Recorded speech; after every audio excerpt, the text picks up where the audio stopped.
আসসালামু আলাইকুম রহমতুল্লাহ। আপনারা দেখতেছেন মানব সেবা অফিস নিষ্পানুয়া ছাগলাইয়া ফেনি। আজকে আমাকে আমার ভক্তরা জানতে চাইছে যে আল্লাহর জন্য কি করতে হবে। ভালো একটা প্রশ্ন করেছেন ওনারা, যে আমরা নামাজ পড়ি ব্যস্ত যাওয়ার জন্য। রোজা হইল আর সিয়ামু জুন্নাতু, রোজা হইল তরবারি, মানে নিজের নফসকে খারাপ নফসকে দমন করার জন্য রোজা একটা ছুরি বা একটা ঢাল। যেমন আমরা গাছ কাটতে দা ছুরি তলোয়ার লাগে, রোজাটা হইল তলোয়ার। কিসের তলোয়ার? নফসকে কুনফসকে কাটার জন্য যে তলোয়ার। আর সিয়ামু জুন্নাতু, রোজা হইল তলোয়ার নফসের জন্য, সেটাও আমাদের জন্য। হজ করতেছি ব্যস্ত যাওয়ার জন্য, আমাদের জন্য। সব কিছু তো আমাদের জন্য করতেছি, কিন্তু আফসোসের বিষয় আমার আল্লাহর জন্য কি করতেছি। ভাইরা আমার, বাবারা আমার, আল্লাহর জন্য হইলেও আল্লাহর সৃষ্টির সেবা করা, আল্লাহর সৃষ্টিকে খাওয়ানো, আল্লাহর সৃষ্টিকে সন্তুষ্ট করা।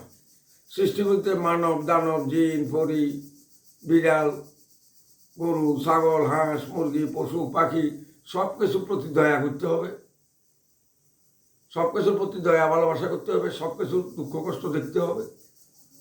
তাহলে আল্লাহ সন্তুষ্ট হবে। আল্লাহর সৃষ্টিকে যে সেবা করে, এটাই হলো আল্লাহর সেবা। রাস্তায় একটা পশু পাখি মৃত অবস্থায় বা বিপদে পড়ছে, আপনি ওকে তুলে দিলেন, সাহায্য করলেন, সেটা আল্লাহর সন্তুষ্টি হইল, আল্লাহ সন্তুষ্টির উদ্দেশ্যে, সেটা আল্লাহ পাইল। যেমন আমি যদি একটা বাগান করি, ফুলের বাগান, কেউ যদি আমার বাগানের মধ্যে ফুল গাছে পানি দেয়, আমি খুশি না বেজার হব? তো আল্লাহর বাগানের মধ্যে বাগানের সেবা করাই আল্লাহর সেবা করা। আল্লাহ কোনো খান না, পানাহার করেন না।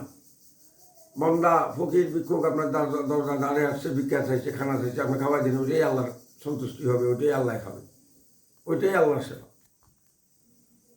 সে হিন্দু হোক, মুসলিম হোক, মানুষ হোক, জানোয়ার হোক, পশু হোক, পাখি হোক, সেবা করা, তাদের যত্ন করাই আল্লাহর সন্তুষ্টি। সেটা সরাসরি আল্লাহর জন্য করা হয়। রাস্তায় একটা কাটা পরিবেশে একটা বোতলে সারা পরিবেশে আপনি সেটা সরাই দিচ্ছেন, সেটা আল্লাহর জন্য করা হয়েছে। কিন্তু নামাজ রোজা আপনাকে পড়তে হবে, ফরজে আইন, কিন্তু সেগুলো নিজের জন্য, আমার লাভের জন্য। আল্লাহর জন্য হইল মানব সেবা, সৃষ্টির সেবা। এর মধ্যে কেউ যদি 50 বারও হজ করে, তার হজ হবে না।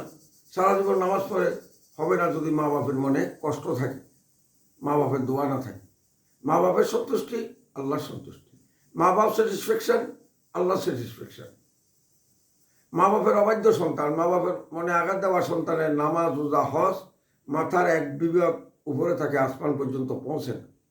অতএব যে কোনো উপায়ে, যে কোনো শুরুতে ভিক্ষা করি পারেন, রিক্সা চালাই পারেন, কাজ করি পারেন, মা বাপকে খুশি রাখবেন। তাইলে আপনার দুনিয়া তোলা, আখেরা তোলা।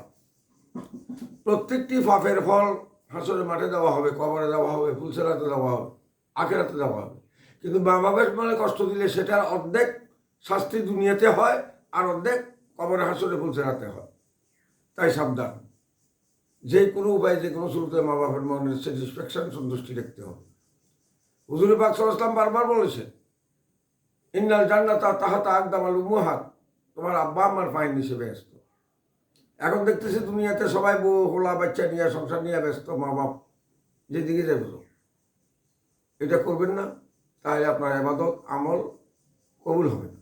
অতএব মা বাপকে খুশি করেন, কথা দিয়ে পারেন, খাওয়াই পারেন, সেবা করি পারেন, মুখের জবান দিয়ে পারেন, মা বাপকে খুশি করবেন, আল্লাহ খুশি হয়ে যান। কারণ বারবার বলছে ইন্নাল জান্নাতা তাহাতা আকদামাল উম্মাহাত, বিশেষ করে তোমার আব্বা আম্মার পায়ের নিচে ব্যস্ত। তবে আম্মার কথা 2 বার বলেছে, আম্মার পায়ের নিচে। তা আম্মাকে খুশি করেন, আম্মাকে সন্তুষ্ট করেন। আপনি হজ করেছেন, কবুল হইল কিনা সে শিউর নেই, আপনি গ্যারান্টি দিতে পারবেন না আপনি হজ কবুল হয়েছে কিনা।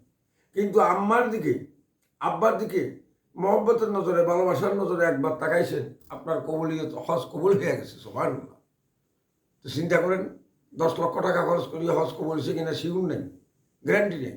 কিন্তু আব্বা আমার মুখের দিকে তাকাইছেন, আমরা একটা হজ কবুলি হজ আমরা আমল নামাতে অ্যাড করা হচ্ছে সবার। অতএব এভাবে মানি চলেন। আল্লাহ সবাইকে নেখায়াত দাস করুক এবং আমল করার তৌফিক দান করুক। আর দয়া করে আমার এই ভিডিওটাতে সাবস্ক্রাইব করেন, লাইক করেন, তাহলে হাজার হাজার মানুষে পাবে, আপনিও পুণ্যের অধিকারী হবেন। আপনি যদি লাইক না করেন, সাবস্ক্রাইব না করেন, অন্যেরা পাবে না। তাহলে আপনার দ্বারা সবাই পাবে, সবাই হেদায়েত হবে। কারণ হুজুর পাক সাল্লাল্লাহু আলাইহি ওয়াসাল্লাম বলছেন, একটা হাদিস বা আল্লাহ রসুলের একটা কথা যদি তুমি অন্যকে প্রচার করো, শেয়ার করো, তোমার আমল নামাতে সওয়াব লেখা হবে। আসসালামু আলাইকুম ওয়া রাহমাতুল্লাহ।